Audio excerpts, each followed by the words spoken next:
La caída de la casa de Usher es una serie que se encuentra plagada de referencias de muchos de los cuentos de Edgar Allan Poe y también sus poemas. Hablemos de estas referencias, que son muchas. Obviamente este video va a tener muchísimos spoilers. Si no has visto la serie o la estás terminando, cuidado, spoilers. Para empezar, La caída de la casa de Usher es un cuento publicado en el año 1839 que nos cuenta la historia de un narrador que no tiene nombre que visita a su amigo Usher. La historia original nos cuenta cómo un narrador que no tiene nombre se encuentra con su viejo amigo Usher que vive con su hermana Madeleine. Esta tiene una extraña enfermedad y de un día para el otro muere, entonces toma la decisión de enterrarla en las catacumbas de esta casa. Es ahí cuando el narrador y Usher empiezan a escuchar extraños sonidos que provienen de la casa y finalmente, para su sorpresa, descubren que la hermana no estaba muerta sino sumamente viva y asusta y ahorca a Usher hasta su muerte. Luego de esto el narrador huye de la mansión y para su sorpresa descubre cómo la casa de Usher se derrumba.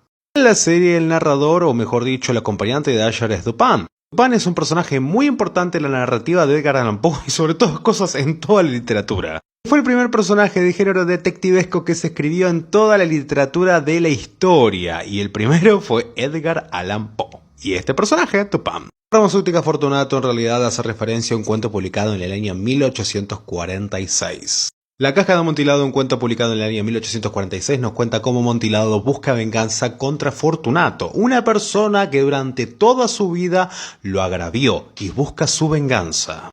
Finalmente consigue su venganza cuando coloca a Fortunato en las catacumbas y lo encadena y finalmente sella con una enorme cantidad de ladrillos. Exactamente lo que hace Roderick Usher con su jefe. Eliza Usher es una referencia directa al autor Edgar Allan Poe, ya que esta era el nombre de su madre. Y esta hace referencia a un cuento publicado en el año 1844, Un entierro prematuro. Cuenta la historia de un hombre que padece una extraña enfermedad y teme con todo su ser que lo entierren vivo. Ligodin, que es la famosísima droga que se hace mención durante toda la serie, en realidad hace referencia a la historia corta Ligeia. Historia publicada en el año 1838 que nos cuenta cómo una persona consumía una enorme cantidad de opio y soñaba constantemente cómo su esposa muerta volvía a la vida. William T. Wilson, que es el esposo de Tamerlane Usher, en realidad hace referencia al cuento de William T. Wilson publicado en el año 1839. Cuenta la historia de cómo William se encuentra con un doppelganger que lo empieza a reemplazar poco a poco. En este caso, en la serie hace que la esposa le ocurran estos sucesos. La historia se explora muchísimo más en el episodio Goldback, que hace referencia directa a un cuento publicado en el año 1843 que lleva el mismo nombre. Corazón delator es una de las historias más conocidas del autor, publicado en el año 1843, donde ha sido parodiada hasta el hartazgo y Soda Stereo le escribió una increíble canción. Cuenta la historia de un narrador que pierde la cordura cuando convive con una persona que supuestamente no deja de mirarlo y toma la decisión de asesinarlo. La historia finaliza cuando la policía llega a su hogar para poder encontrar respuestas de qué fue lo que sucedió con la persona desaparecida y esta no puede evitar confesar lo sucedido, ya que escucha completamente la locura, constantemente el sonido palpitante del corazón de la persona que él asesinó. Qué buen capítulo, qué buen cuento, qué bueno todo. Los asesinatos de Rumurch es un cuento publicado en el año 1841 que cuenta como protagonista Dupin. Luego de que dos mujeres fueron asesinadas extrañamente en París, precisamente en Rumurch, este empieza a investigar y finalmente encuentra algo que nunca esperaba. Las dos mujeres en realidad fueron asesinadas por un orangután rabioso que había escapado del zoológico. Recordemos que Roderick y Madeleine se encuentran completamente obsesionados con la inmortalidad y esto lo podemos plasmar al coleccionar una gran cantidad de artefactos del antiguo Egipto. Esto hace referencia en realidad a un cuento publicado en el año 1845 llamado Algunas palabras con la momia, donde una momia revive.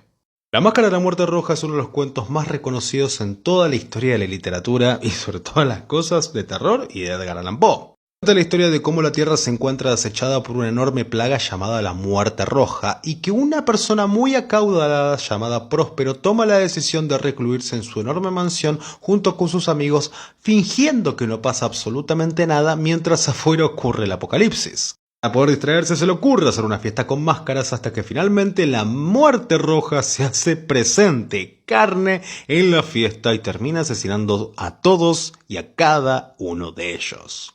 Toby es uno de los asistentes de Camille y esta referencia es muy sutil pero excelente. un momento Camille exclama Toby damn it o Toby maldita sea, que hace referencia al cuento publicado en el año 1841 donde el protagonista es Toby Dammit.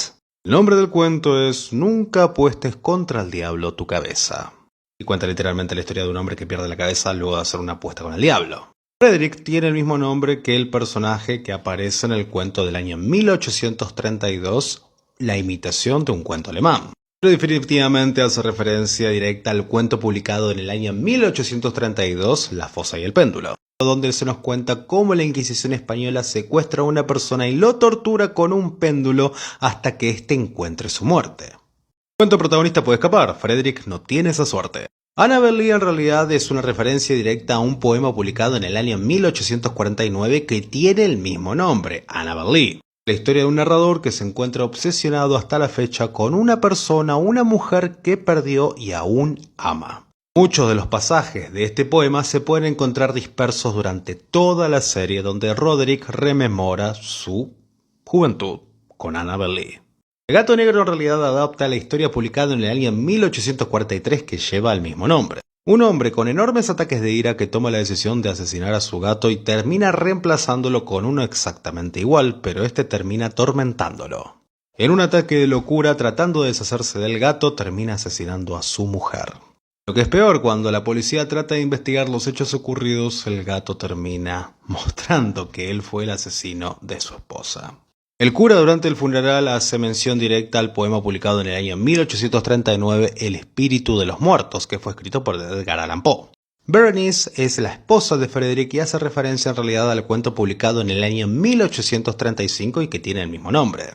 En este cuento el narrador sin nombre se encuentra obsesionado con esta mujer y tiene una extraña fijación y la tortura, pero con los dientes. Cuando Madeleine enfrenta a Berna, el cuervo, la entidad, la muerte, el demonio, llámalo como quieras en el capítulo número 7, este le responde citando el poema de Edgar Allan Poe, La ciudad en el mar. Arthur Gordon Pym en realidad hace referencia directa a la narrativa de Arthur Gordon Pym de Nantucket. Es mencionada brevemente en la serie y básicamente es lo mismo, una persona que se atrevió a navegar por los mares y a recorrer el mundo, pero que en sus travesías vio horrores inarrables e inimaginables. Todos y cada uno de ellos no los hizo directamente, pero los presenció y no hizo absolutamente nada, salvo verlos. En el año 1845 Edgar Allan Poe escribió su poema más famoso, que es El cuervo, que hace referencia directa en este episodio.